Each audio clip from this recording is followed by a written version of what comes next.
Hi everyone, this is Elizabeth from Strange Ago, and today I've got a few doozies for you.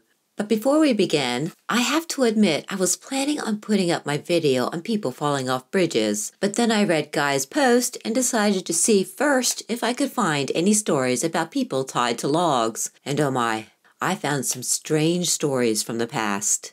First, I found this story from 1922. It's a brief article, but it gave me hope that there were more stories out there. It reads, "The body of a man tied to a log floating in the Arkansas River Friday was identified Saturday as that of Harry Brotherson of Tulsa, who disappeared from his home. The man who identified the body expressed belief that Brotherson had committed suicide." Then, I found this rather disturbing report from out of Kentucky, 1911. The bodies of 3 men, the heads of all crushed, were found today tied to a log raft floating in the Kentucky River. Pinned to the lapels of the men's coats were notes reading, "Dead men tell no tales."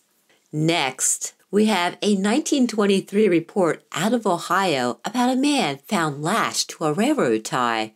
The body of a man lashed to a railroad cross tie was found floating in Lake Erie by a fisherman late yesterday. It was clothed in full-length overalls, a jumper, heavy canvas apron, and working shoes. Police were endeavoring to determine whether the man had been murdered and then lashed to the tie, whether he had been fastened and then cast adrift to die from exposure, or if there is a possibility of the man having tied himself in an effort to save his life after being cast overboard. The last theory was given little credence, as the body was found tied around the waist and one arm was under him.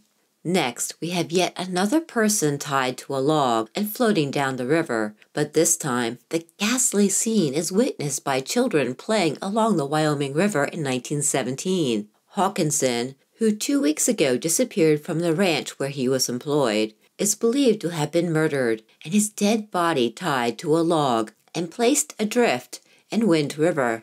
This theory has been brought to light in the story told by some little girls who were playing on the bank of the river when they saw the dead body of a man lashed to a log adrift in the river. Their description of the man conforms to that of Hawkinson. It has been further substantiated by 2 boys who saw the body in the river earlier in the day. And finally, at least for today, I found this rather disturbing murder mystery out of Washington State in 1882. The body of a man named Charles Mahoran was found in the Umatilla River today. It had 3 contusions on the head, as if done with a blunt instrument. 30 feet of lash rope and a pack cinch were tied around his neck, and the other end tied to a log on the bank of the river. A woman of steady character who lives close by said she heard a disturbance the night before the body was found, but knows nothing further.